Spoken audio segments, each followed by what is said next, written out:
The Roman soldier's body was his weapon. Hardened by training, scarred by war, and disciplined into obedience, he was the very image of empire. But hidden beneath the gleam of armor and the weight of a shield was something more personal. A mark etched not by blade or spear, but by needle and ink. Tattoos, symbols burned into flesh, were a silent story, a story of loyalty, discipline, and control. These were the marks of the legionary, and though they rarely appear in the grand histories of Rome, they reveal something profound about how the empire ruled. They show us that Rome did not just conquer lands, it claimed the very skin of its people. Picture a new recruit, barely more than a boy, standing nervously in the camp. The clamor of hammers on iron fills the air as armor is fitted, shields stacked, and swords sharpened. The smell of smoke and leather drifts over the rows of tents. But before he learns to wield a gladius, before he marches in formation or takes his oath, his body is branded. Roman law demanded that soldiers carry a permanent mark proof of belonging to the legion. This was not a choice. It was an initiation, an ownership, a binding. Ancient texts hint at what these tattoos may have been. Some say they were simple letters or numbers on the hand or arm. Others suggest symbols of the eagle, Jupiter's thunderbolt, or abbreviations of loyalty oaths. Whatever the form, the meaning was clear. This man belonged to Rome. He could no longer walk away. His service was etched into his flesh, as permanent as the scars he would earn in battle. And once inked, he was bound not only to the empire, but to the brothers beside him. The tattoo was not just a mark, it was a vow. Unlike the elaborate tattoos of the Celts or Egyptians, Roman tattoos were functional, not ornamental. They were not meant to impress with artistry, but to declare identity. Vegetius, a Roman military author, recorded that new recruits were branded with signa, or signs, to identify them as soldiers. Archaeologists have found few traces of this practice. No preserved ink on skin, no painted designs, but hints in manuscripts and faint marks on bones suggest it was real. Imagine sitting at a Roman campfire, eating your ration of bread and stew, when you notice the inked hands of the men around you. Perhaps an eagle etched on the back of a wrist, a unit number scored into the forearm, or an abbreviated phrase promising loyalty to the emperor. Subtle marks, but powerful in meaning. They transformed scattered men from Italy, Gaul, Iberia, and Africa into one body, one identity, the legion. But Roman tattoos weren't only for soldiers. The same empire that tattooed legionaries with loyalty also branded slaves and criminals with humiliation. Runaway slaves were marked with degrading words on their foreheads, letters that proclaimed their shame to the world.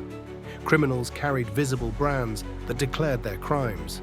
These tattoos stripped people of identity, reducing them to property or punishment. The difference was everything.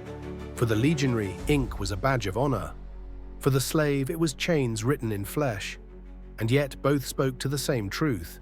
Rome used tattoos as instruments of power. To mark the skin was to claim ownership, whether in pride or in disgrace. Rome's mastery was not only over lands and laws, it was over bodies. By the 4th century AD, Christianity swept across Rome. The new faith saw the body as sacred, a temple not to be scarred. Tattoos, once a symbol of loyalty, were condemned as pagan defilements. Edicts forbade the branding of faces, the marking of soldiers, and even the use of tattoos as punishment. Slowly, the legionaries' ink faded from practice, disappearing from the empire's story. But this raises a question.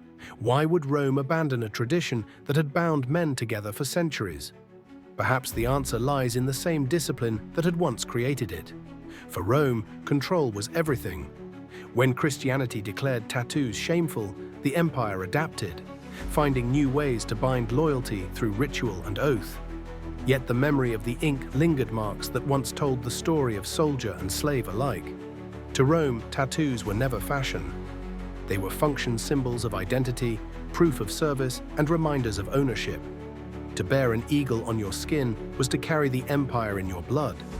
To carry your unit number was to announce that you were part of something larger, something eternal. These tattoos were not for outsiders. They were for the men themselves, silent signals that spoke of discipline, sacrifice, and unity. A legionary could look across the campfire, see the same marks on the hands of his comrades, and know that they too had pledged everything. And in that moment, a bond was sealed stronger than chains, stronger even than fear. The fire crackled, shadows danced on weathered faces, and the marks seemed to glow in the flickering light, silent proof of their oath. Now imagine thousands of such men standing shoulder to shoulder, each one bearing the same invisible oath. To outsiders, they looked like an ordinary line of soldiers. But to those who carried the mark, they knew. They were bound together by something far deeper than armor or sword. Their tattoos were not just ink. They were Rome itself, inscribed on flesh, carried into every march, every battle, every conquest. Perhaps the most haunting part of this story is what these marks said to Rome's enemies. Picture a barbarian warrior standing across the battlefield, staring at the Roman line. He sees not just shields and spears, but men marked with symbols of empire. These are not farmers dragged into war. These are soldiers whose loyalty is etched into their skin. To face them is to face Rome itself, disciplined, permanent, unstoppable. The tattoo whispered a message. Rome is not just armor and steel. Rome is flesh and blood. Rome is forever. The Legionnaire's tattoo was more than ink. It was strategy. Just as Rome's supply lines kept armies fed and her roads kept them moving, tattoos kept men bound psychologically, spiritually, and socially. It was the empire's invisible chain. These marks built identity. They separated soldier from civilian, free man from slave, brother from stranger. They were a daily reminder that the empire did not simply own your sword, it owned you. And in that ownership was strength. For 8 men in a tent, sharing bread, wine, and stew, the tattoo reminded them they were not alone. They were one family. And when those families gathered into thousands, they became an army that could break nations. The story of Rome's tattoos is not written in colorful art or elaborate patterns. It is written in discipline, in control, in loyalty etched into the skin. They were marks of belonging, badges of honor, and at times, brands of humiliation. They reveal an empire that conquered not only lands and peoples, but even the bodies of its subjects. The Legionnaire's tattoo was more than a mark. It was Rome itself inked into the flesh of her soldiers. Would you wear the mark of Rome? Comment below with your answer and subscribe to the Lost Chronicles for more untold secrets of the ancient world.